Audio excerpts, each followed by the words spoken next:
regulatory enforcement and sanction, and community education and social media education, structural training for human resource development, and centralized waste management system with IUT, Internet of Things monitoring, and policy incentive for environmental practice. And the last conclusion is SWOT analysis reveals criticalness, benefits, and collaboration and technology of vital to reduce risk. Recommendation: establish specific waste regulation for dental clinics, develop digital training and centralized waste system, and foster public transparent and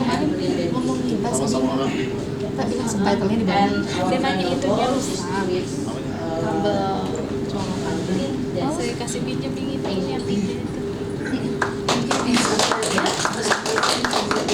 So, any question from the floor? Saya punya sih ininya, stop Any question? Nggak bisa sih, nggak bisa sih. Yes, please.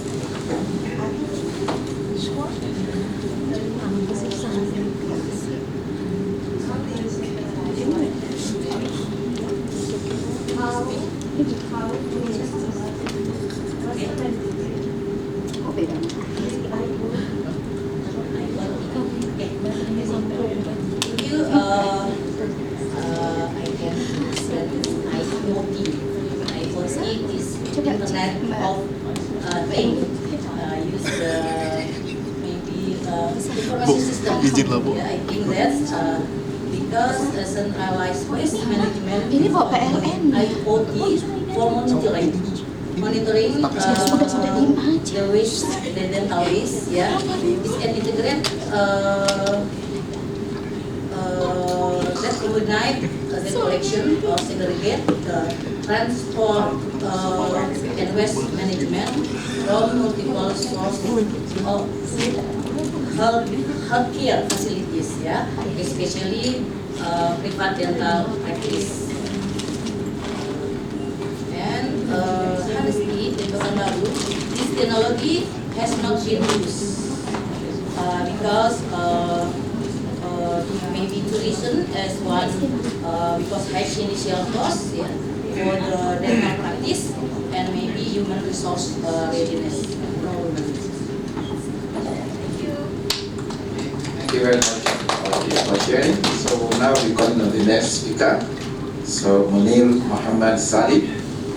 So the title of his presentation is Exploring Phytochemical Composition, GCMS Analysis, and the Antibacterial Potential of Coleus officially and its bioactive compounds and experimental and in silico studies.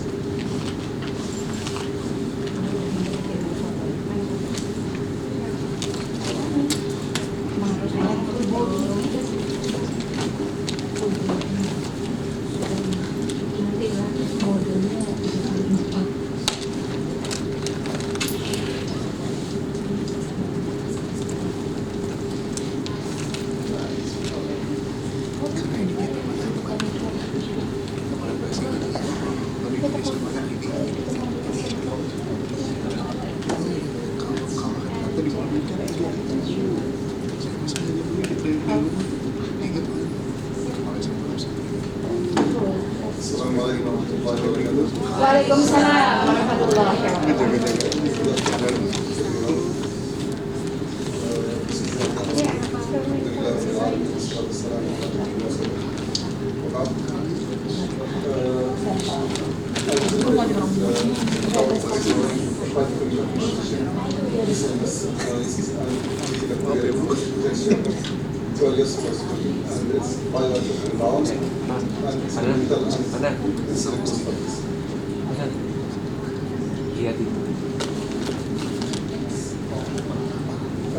Coleus forestry is a Yemeni native cellular. It have long history in treatment as a traditional cellular. Have a lot of compounds, alkaloids, phenols, terpenoids, and also known antioxidant, anti-cancer, diabetic Our goal in this study is to investigate the composition and gas chromatography, analysis of leaf extracts, growing phenomenon, and determine its antibiotics using experimental and silico study. In this study, we start with plant collection and preparation. We collect the plants from Yemen during 2022. We do a phytochemical analysis screening, and we also do gas chromatography spectrometry analysis. Antimicrobial activity we use two bacterial strains as gram-negative and gram-positive. We use signal processing as control, positive control, and we use disk diffusion method as for assessment.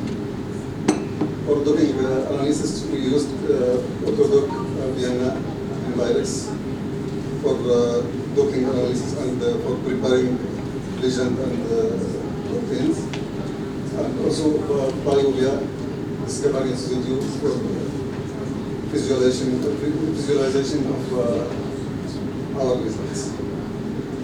Our compound is selected from the results of gas chromatography. This is we select for compounds. This is the proteins that we use as the receptors for doping study. It is from Escherichia coli and Staphylococcus. We do the molecular docking in silico and drug linkage reduction and analysis. Our results show that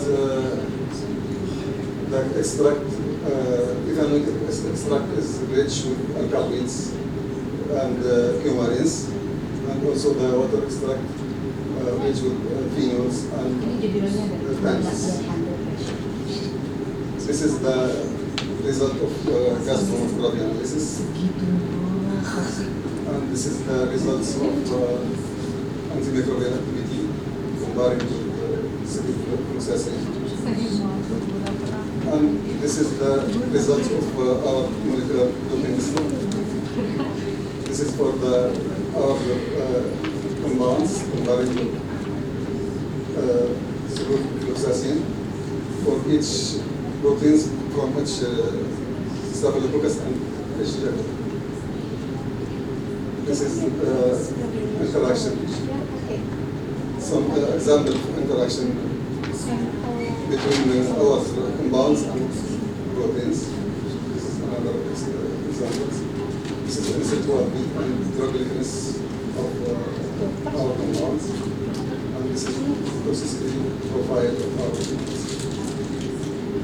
Our study concludes that this plant is a source of bioactive compound with excellent antibacterial activity against pathogenic bacteria. The molecular docking study designed that compounds identified in this plant demonstrate high interaction and high binding affinities that could be introduced as promised potential candidate for several applications in pharmaceutical and food industry.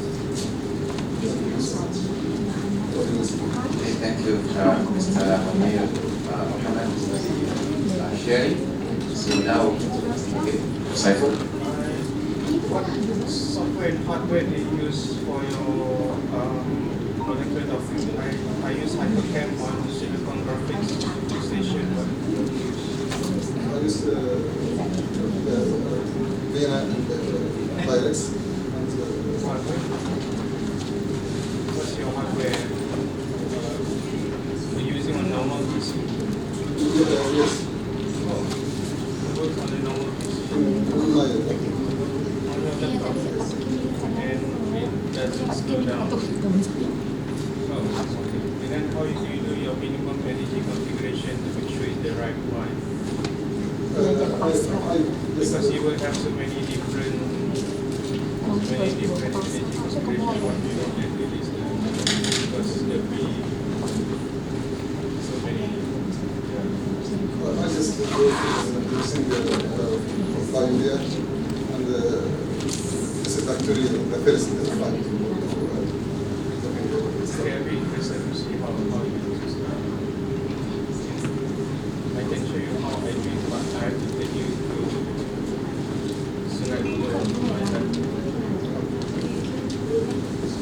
Any questions? Yes. Just some suggestions so you improve your studies. So first is that, so we need to justify why only one is gram negative and only one gram positive, and why the choice of why do you select only this Staphylococcus and E. coli? That's one. Another thing is that I will advise that you don't use only GC, because GC with GC you can only see maybe volatile compounds, and then also you need to link why in silico with in vitro. Actually, we also do assay analysis and do another things that included proteins from antidiabetic and antioxidant. That is not from your study, it's from other studies. So you need to. You didn't use GC to identify that. I did GC and SNSS. Okay. So for why I select this because it is the more resistant. Okay, so thank you very much.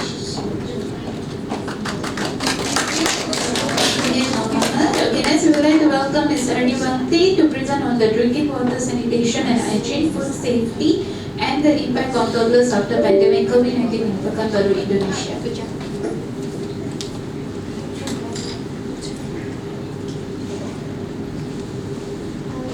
Can I know the sample?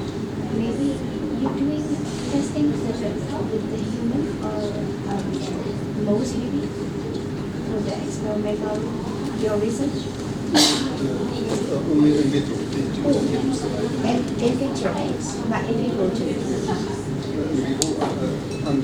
In vitro and in silico. Oh yeah. Good job.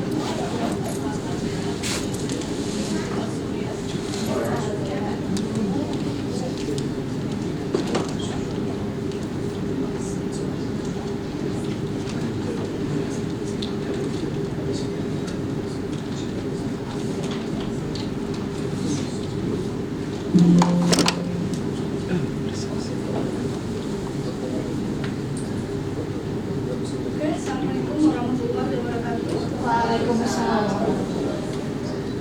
Today, ladies and gentlemen, I'm very happy to stand here at the World International Conference on Sustainable Human Health. This time, I would like to introduce myself. My name is Hatimanti. I'm from Master of Public Health Science, Department Hangzhou University, Pekanbaru. And I also would like to say thank you to organizing committee, Mr. Idris and Ms. Devi and all. And I hope this presentation will provide you insight, discussion, and solution, and get these thoughts. Okay. Good sanitation and proper hygiene practice are crucial for preventing disease, especially in vulnerable area. Poor quality of water and food not only directly affect individual health, but can also impact the growth and development of children, potentially and leading to stunting. During the pandemic COVID-19, the primary focus of many health workers shifted to managing the spread of the virus. And so, many drinking water depots and food processing facilities lack hygiene sanitation certificate, which potentially increases health risk for the community. And we need to improve sanitation and hygiene conditions post-pandemic to ensure that future generations can grow healthy and productive.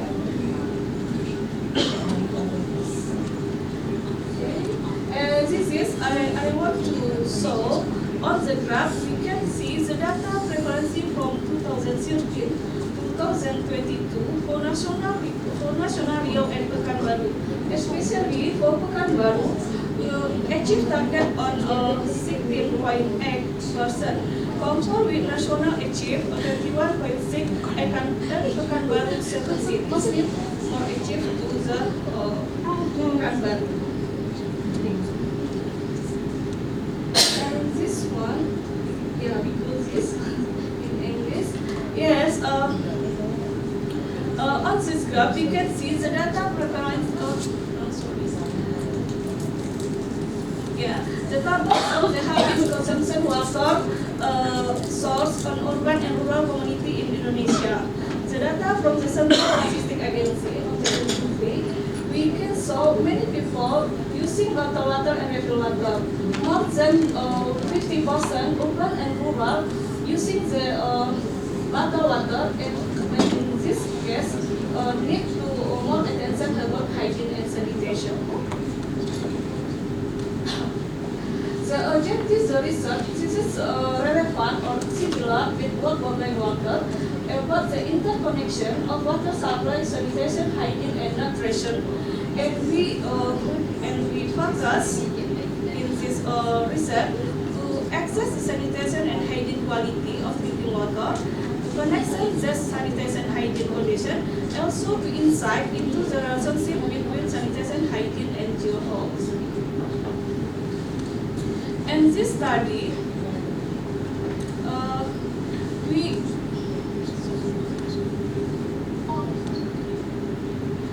this study utilized the qualitative research method collecting secondary data from measurement of drinking water sensor and statistics around the Rumbai Bukit Community Health Care Center, Pekanbaru City in July 2023. The data analysis improved from regulating primary and secondary data, and more detail I can show in the video side.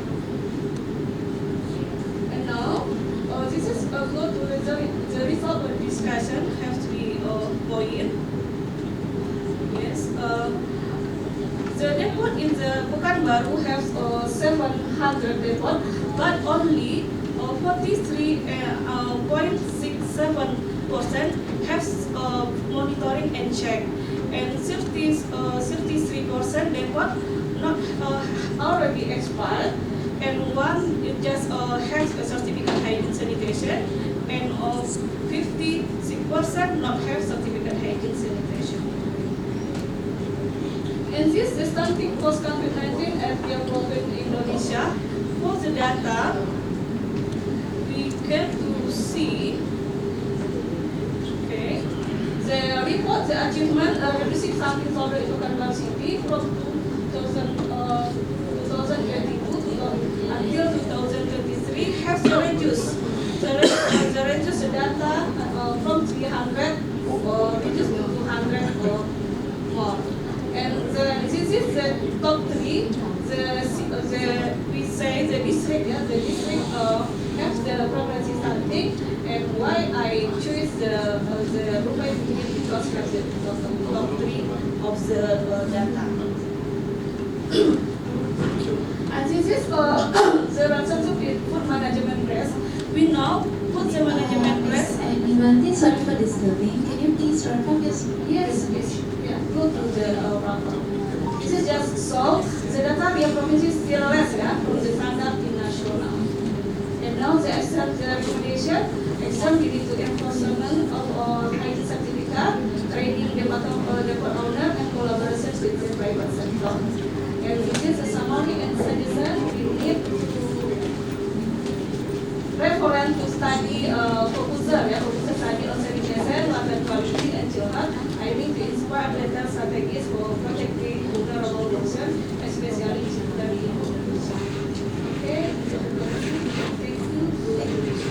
Thank you. So, any question from the floor member? Yes. What is that your? I want to ask you, what are the biggest challenges facing in maintaining sanitation and food safety orders in Pekanbaru?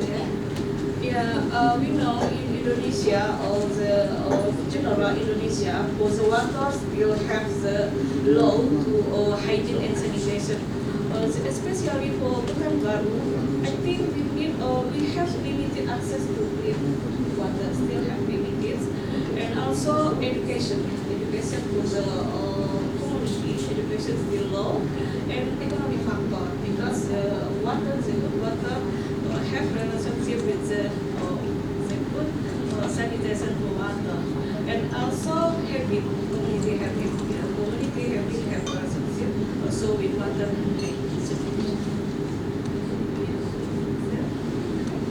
Another please. Hello. So, very interesting study. Thank you for having this study in place. And one is that there is a rural-urban divide. We have presented that in terms of accessing safe water. Rural and urban division. In rural area, bottled water is less, and urban area, bottled water is more. You see, it is there. Here, what is there? Rural-urban difference. Yes, you just see bottled water and refill water. This is for Indonesia. This is for Indonesia, I know. Yeah. So that, listen. That is your urban is a better position. As you said, 53.15%. 14%.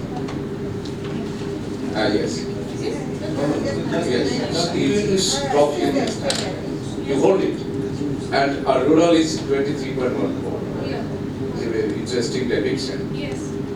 My question is that you go deeper, then urban rich and urban poor, rural rich and rural poor. Then you will find that, you may find that rural rich and urban rich are close to each other, and urban poor and rural poor. Then you have to go bit deeper by dividing this rural population into rural poor and rural rich. You mean more kita? Okay. Then you can just urban poor and urban rich. Oh, poor and rich. The problem is not that they are from urban area or they are from rural area. The problem is that they are poor and they are rich. Yeah. But the data just And that will help you go better and more illustrate. okay, yeah, you study. Yeah, more data. Thank you for having this kind of work. Thank you again. Good job. Okay, thank you very good job, Ms. Daniawanti. So our next speaker is Ms. Milato Megasari. So she'll be presenting on the effectiveness of dates and beats on hemoglobin levels in second trimester pregnant women.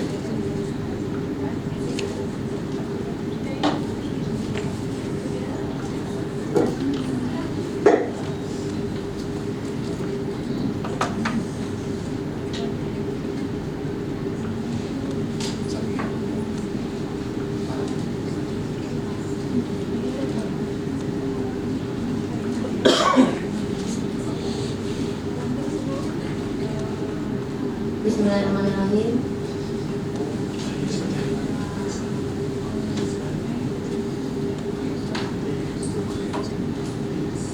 Bismillahirrahmanirrahim. Assalamualaikum warahmatullahi wabarakatuh.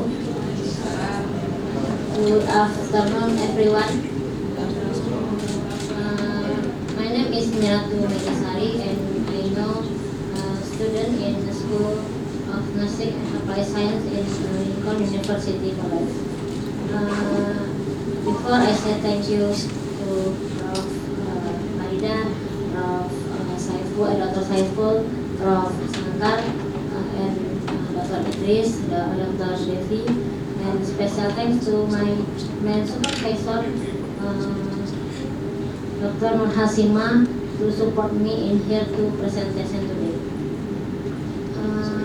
Okay, I will to present my article in the topic effectiveness of death and beat in increasing hemoglobin level in second trimester pregnant women.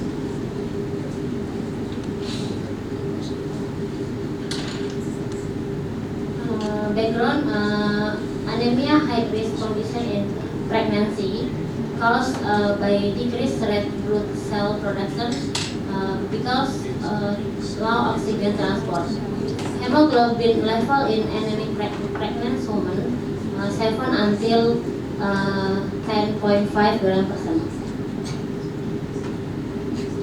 Global and national context, WHO at 2023 260,000 maternal deaths each year.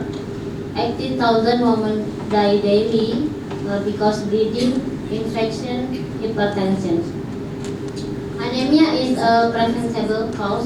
In Indonesia, anemia in pregnant women more than 50%. Data in Indonesia, Riskesdas 2018, anemia in pregnant women 80.9%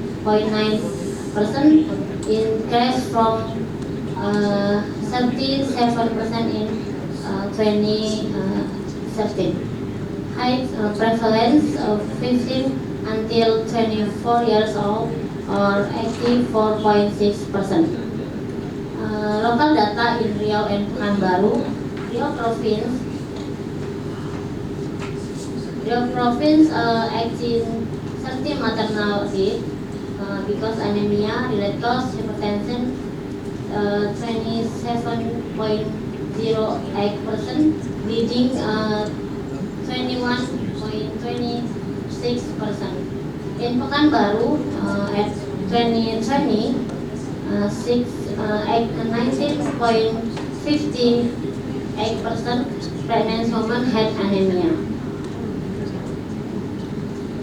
Treatment approach in pharmacological and non-pharmacological. Pharmacological 60 mg iron plus 15 microgram folic acid, and non-pharmacological green vegetable, dates and beet. Dates with benefit that iron, folate, B vitamins, increase hemoglobin effective by Rahayu 2017. Sedangkan beet due to siphons body contain iron plus folic acid, support fetal brain development.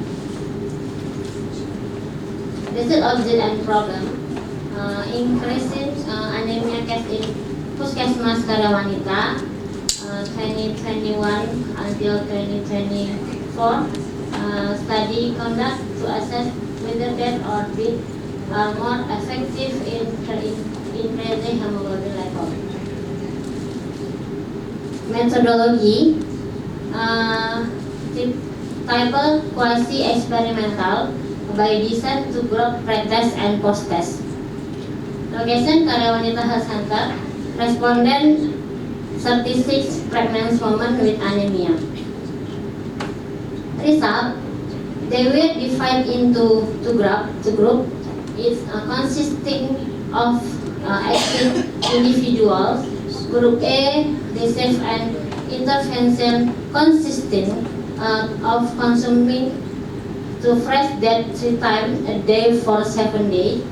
Meanwhile, Group B was given 200 grams of beet processed by the researcher 3 times a day for 7 days. The result of study on group saw a p-value of 0.00 or less than 0.05, indicating a significant difference in hemoglobin level of second trimester pregnant women before and after being given. Pregnant women who consume that report no difficulties taking that an effective method to increase hemoglobin levels during pregnancy. The result of the study on Group B also saw a p-value of 0.000, less than 0.05, indicating a significant difference in hemoglobin level before and after the consumption of beet.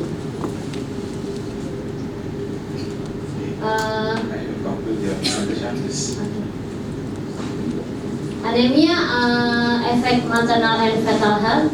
non-pharmacological method that had better outcome and were well tolerated, with help to with vitamin C for iron absorption.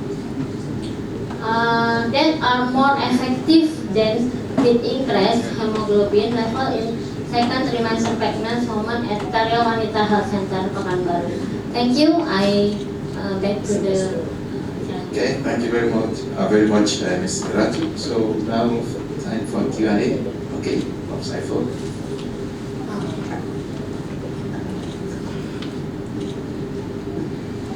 Hi.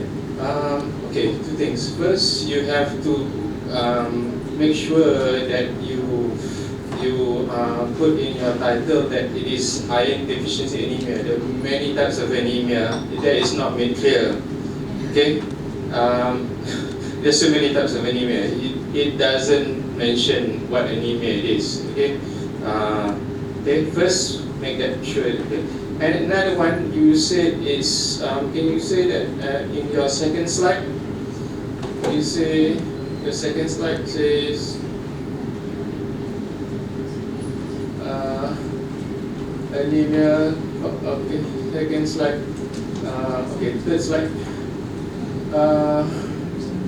Okay, next slide. Anemia-related causes hypertension. Okay. Actually, anemia can cause hypertension, not is okay. Okay. Not that hypertension causes anemia. Anemia can cause hypertension. It's the other way around. Okay, and it's an indirect cause. So it's you are getting it the other way around. So it's not that hypertension causes anemia. Anemia can cause hypertension. Yes, thank you. So salah. Yes, thank you. Alright. So we have to take more questions. Sorry, yes, because our time is running very fast. We have still 3 more people to complete. So thank you, Miss. Thank you. But my suggestion is please include the scientific names of the dates and beat in your title. It's very important. Don't use the common names, yeah? Alright. So next we would like to welcome Ms. Mitra to present on the title called The Role of Family Assistance Teams in Improving Maternal and Child Nutritional Behaviors for Stunting Reduction, a case study in Kampar Regency, Indonesia.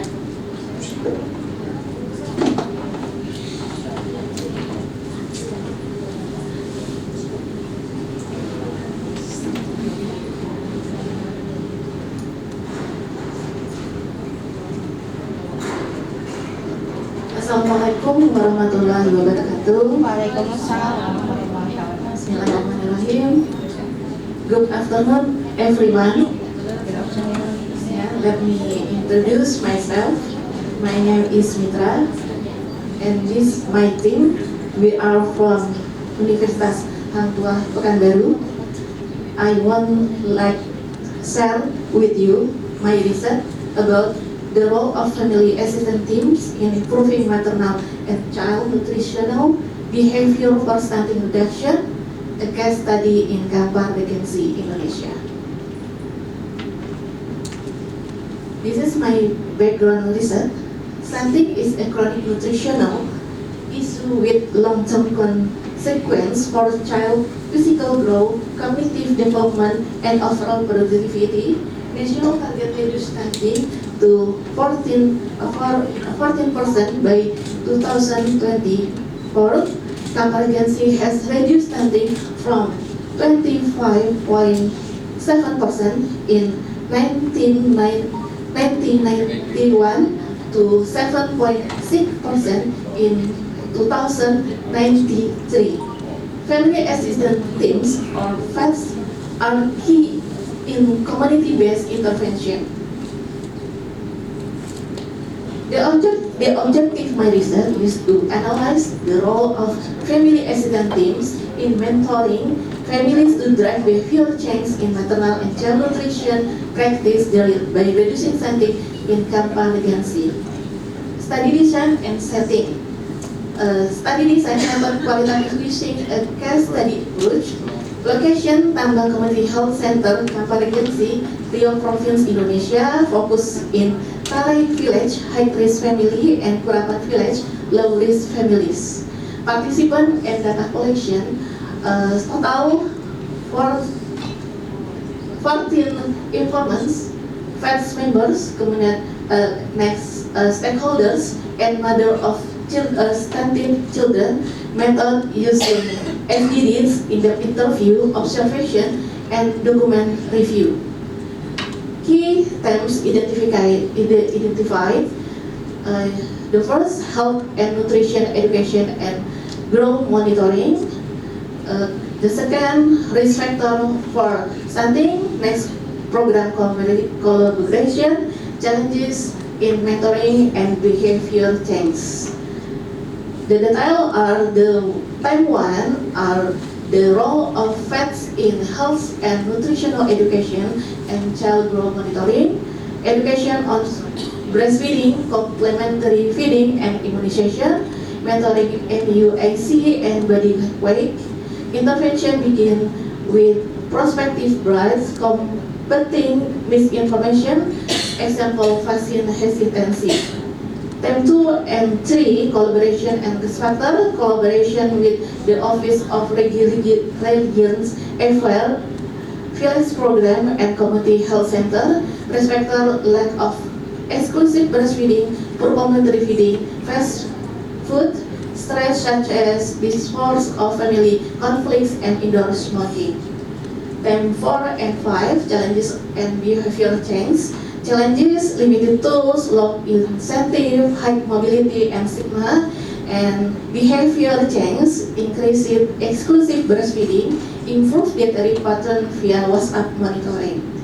And discussion, FEDS mentoring, improve maternal nutrition knowledge and practice, digital tools, example every meal, WhatsApp, and chest assessment and monitoring, challenges cadre turnover, low motivation and insufficient supports, and conclusion and recommendation. FEDS is crucial in promoting healthy maternal and child nutrition behaviors, need cross-sectoral collaboration, better cadre incentive, technical and financial supports, and recommendation adalah strengthen community mentoring with digital and policy backing. Acknowledgement, we thank Hang Tuah University Pekanbaru for funding this research, and we also thank all participants who participate in focus group discussion and in the interview. Thank you for participating. Okay, thank you, Ms. Mitra for the presentation. So, any question from the floor? Yes, please.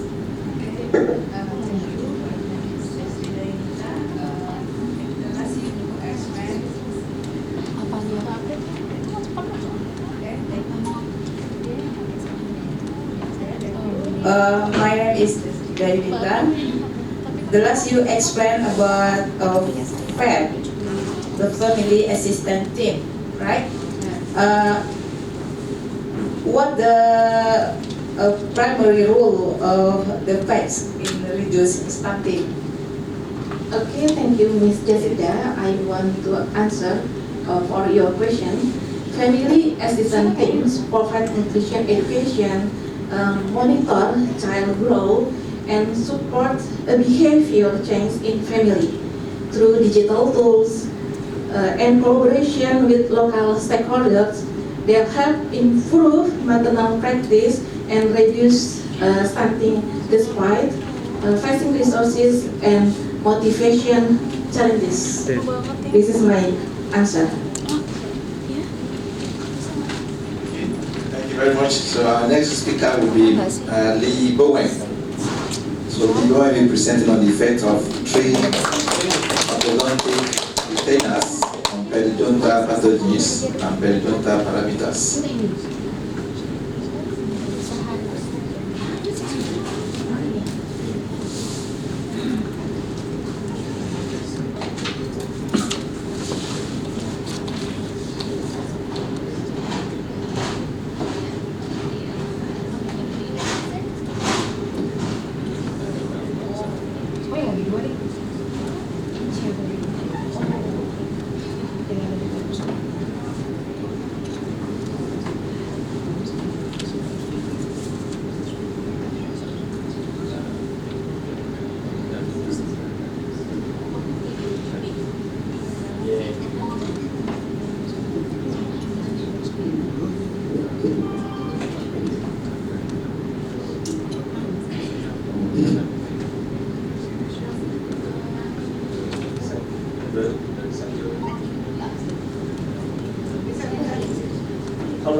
everyone, I am Li Bowen, licensed student from China. My research is effects of three types of orthodontic retainers, periodontal passages and clinical perimeters. I will introduce my research.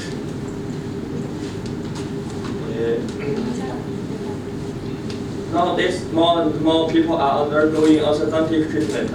After completing the treatment, retainers must be worn, but orthodontic retainers can affect the periodontal tissues. There are three types of orthodontic retainers commonly used in clinical.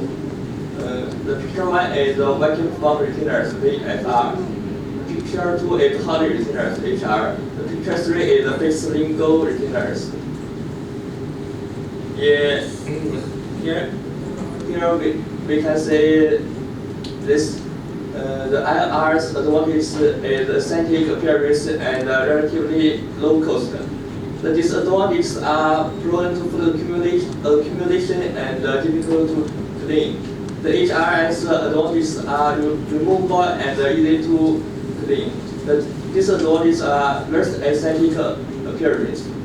The VFR's advantage is transparent and aesthetically pleasing, sturdy and easy to make. The disadvantages are covers all the teeth, which is not conducive to self-cleaning function of the oral cavity. The objectives. This study compares three types of orthodontic retainers to identify the one with the least impact on periodontal tissues, providing a reference for clinical decision making. The focus is on the effects of orthodontic retainers on periodontal health, particularly on changes in the levels of periodontal pathogens, such as Porphyromonas gingivalis and Aggregatibacter actinomycetum competens to bacteria, as well as short-acting periodontal clinical perimeters. This is our research objectives. Using real-time quantitative PCR to detection of the bacterial content.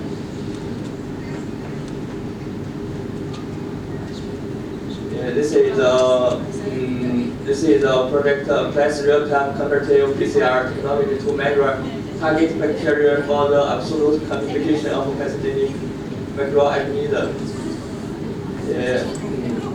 Why we are to detect the bacteria? Because all those bacteria can cause a lot of oral disease, such as gingival, red gingival bleeding, and gingival inflammation.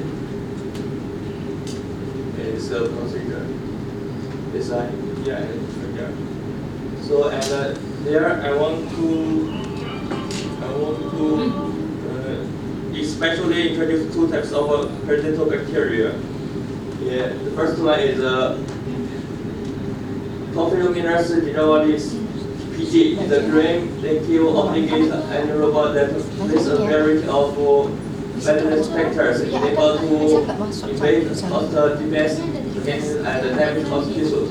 It is widely represented a key pathogen in chronic periodontitis and is closely associated with the progression of periodontal inflammation. The two is Aggregatibacter actinomycetum competens (AA). Is associated with aggressive periodontitis and other forms of periodontal disease, though it can also be detected in healthy individuals.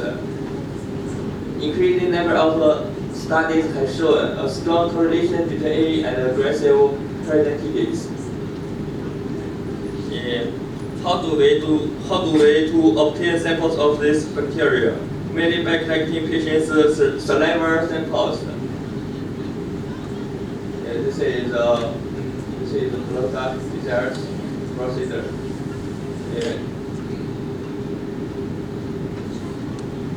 The mainly periodontal clinical indices measured are three. The one is the gingival index, GI. The two is the plaque index, PLI. The three is the probing types, PD. They are the clinical parameter to reflect the oral health. This is the flowchart. First, total 48 eligible patients were selected and randomly divided into 3 groups of 16 each. At 1, 3, and 6 months, saliva samples were collected and sent to the lab for PCR. Peridental parameters were measured and recorded at the same time. Finally, all results were analyzed. These are our expected results.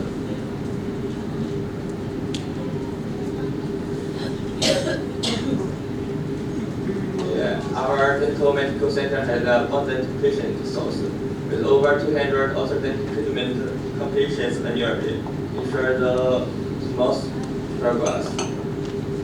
This is part of my result. A total of 48 patients were enrolled, with 16 in each room, with no significant difference in gender and age.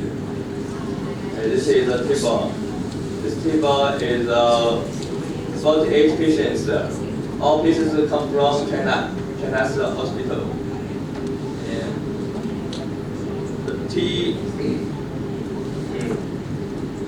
The T1. You conclude your presentation, please. Okay. 5 minutes. Yeah. Okay. The T1 is represent. The T1 represent when the patients use these retainers, and T1 represents the data from the after 1 month, T2 after 3 months, T3 after 6 months. Yeah. This okay. Thank you for your attention. Thank you very much, Mr. Lee Puwen. So we are very sorry we won't be able to entertain any question because we are already out of time. Taking the last. Alright, thank you, sir. Thank you so much. So let's welcome our last presenter of the day, is Julie Selby Yangti, occupying on the title Family Income and Food Consumption Associated with Chronic Energy Deficiency (CED) in Pregnant Women. Bismillahirrahmanirrahim. Assalamualaikum warahmatullahi wabarakatuh. Good afternoon, everyone. My name is Safiati. I'm studying PhD from Infal.